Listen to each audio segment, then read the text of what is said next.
it's Lisa, and I am going to talk to you about intermittent fasting. So hopefully you've had time to read through the blog article, but today I'm going to share with you how I would set up a sample day of intermittent fasting. So the method that I use is called the 16-8 method. And so that means that I am eating in an 8-hour window and I am fasting in a 16-hour window. And the window that I usually choose is 10 a.m. to 6 p.m. And the reason why I do that is because I love breakfast, and I always do eggs and either like an English muffin or a bagel thin, something in the morning to really ramp up my metabolism. So I want to eat an actual breakfast. Now, a lot of people who do the 16-8 method wait until about noon to start eating and then eat between noon and 8. I like the 10 to 6 method myself. So 10 a.m. I'm having my breakfast. Around 1 o'clock, I'm having my lunch. Around 3 o'clock, I'm having a mid-afternoon snack. And around 6 p.m., I'm eating my last meal of the day, which is dinner. But I want to share with you, just having that eating window is not really enough to dive into proper nutrition. So I want to share with you some sample things that I would personally be eating throughout that day and throughout that 8-hour window. So like I said, 10 a.m., I'm ready for breakfast. I've been fasting all night while I'm sleeping 8 hours, and I get up around 6. So I've already done my workout on a fasted state, and I've still been fasting till 10 a.m., so almost 4 more hours in the morning. So I always talk about balancing macros, and what that means is making sure you get a variety of proteins, fats, and carbs at each meal. And so I'm gonna use some colored containers just to make this simple for you. So I eat 4 times a day in my 8-hour window. And all 4 times are gonna include a protein. So red is protein. So for breakfast, this is probably gonna be eggs. All right, in the morning, I also like to load up with a carbohydrate, something starchy, because I've been sleeping all night, my metabolism's ready to go. And if I'm gonna eat starchy carbs, me personally, I'm gonna eat them earlier in the day. So I'm gonna go for that protein, carbohydrate, and probably healthy fat ratio for breakfast. This may be almond butter, and the orange is a healthy fat, that I'm gonna put on an English muffin and have with a side of eggs.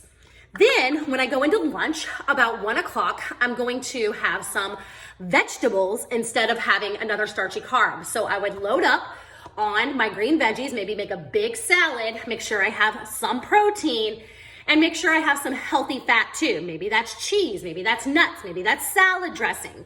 So getting all of that in my lunch, all right? So again, I'm getting that protein, that carb, that healthy fat.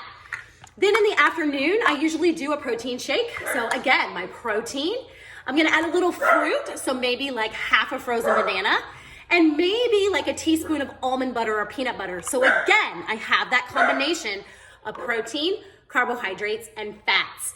And then lastly, for dinner, about 6 o'clock, I'm gonna again choose a protein, because women especially need about 0.7 to maybe 1.0 grams of protein per body weight. So me personally, I like to shoot for about 125, 130 grams of protein daily. That's just my personal preference. But at dinner, I'm gonna kind of keep those starchy carbs away because I don't want them to sit in my belly all night long, because we don't need energy anymore in the evening. We are done for the day. I call it dinner and done. And so at dinner time, I'm just gonna double up on veggies. So maybe 2 servings of steamed veggies, maybe a piece of grilled chicken, and then maybe I'm using some olive oil or some coconut oil to cook everything in. So again, I'm getting that combination of protein, carbs, and healthy fats for all of my meals. So I may get 1 or 2 servings of starchy carbs in the day. And if I do, that's usually breakfast and lunch. And I save my fruit for an afternoon snack or in between meals if I need something. I have a protein 4 times a day at every meal: breakfast, lunch, snack, and dinner. And then I break up my vegetables for lunch and dinner, usually a big salad. And then at night, I'm doing like stir fry and shrimp, or steamed broccoli and chicken, right? Or I'll use spaghetti squash or zucchini noodles instead of using traditional carbohydrates.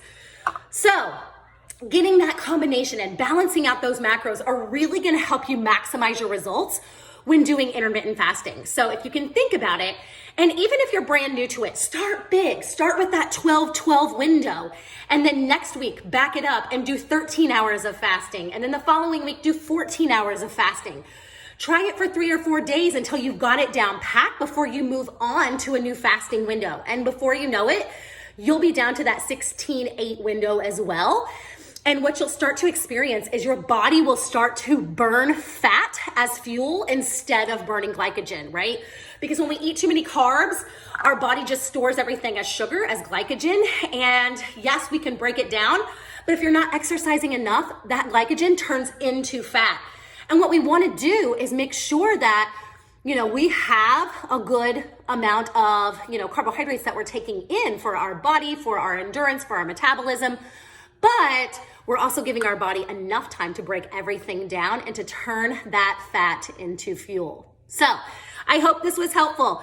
Let me know if you give it a go and what your window looks like. I'd love to hear some feedback, and if you're able to break it down to that 16 and 8 window, and what a typical day of eating looks like for you as well.